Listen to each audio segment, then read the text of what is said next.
Homeopathic medicines are made by diluting things, in the same way that you dilute cordial.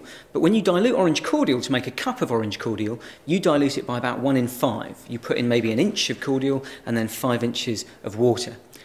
When you dilute something to make a homeopathic treatment, you dilute it by about 1 in 100, so 1 drop of the actual substance in 100 drops of water, and then you take 1 drop of that and put that in 100 drops of water, and you do that 30 times, or sometimes even more. You do it so much, the dilution is so great, you can think of a homeopathic dilution as being roughly the same as 1 molecule of the substance that your homeopathic preparation is made of in the middle of a sphere of water that's roughly the size of the distance from the Earth to the Sun. That is a very, very, very dilute substance. And homeopaths can only argue that that is effective by invoking some kind of magical principles. And that's one of the major problems with homeopathy.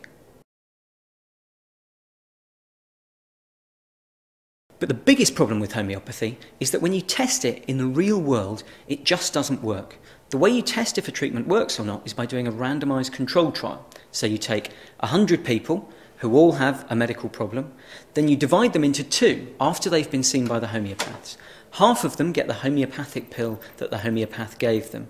The other half, at the last minute, have their prescription for whatever the homeopath chose switched so that they just get dummy sugar pills that haven't been treated with the magical process of homeopathy.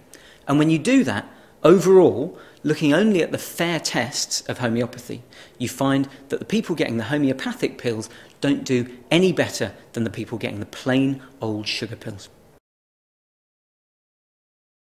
The placebo effect is about people getting better when they take a sugar pill, a pill that has no medicine in it at all, just because they have a belief or an expectation that they'll get better. And it's something that's been researched quite extensively by scientists. So we know, for example, that 2 sugar pills have a bigger effect than 1 sugar pill, even though none of these pills have got any actual medicine in them.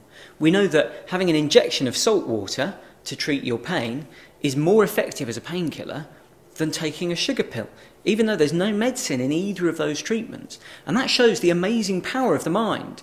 But then there's the second question, the sort of ethical question, the moral question.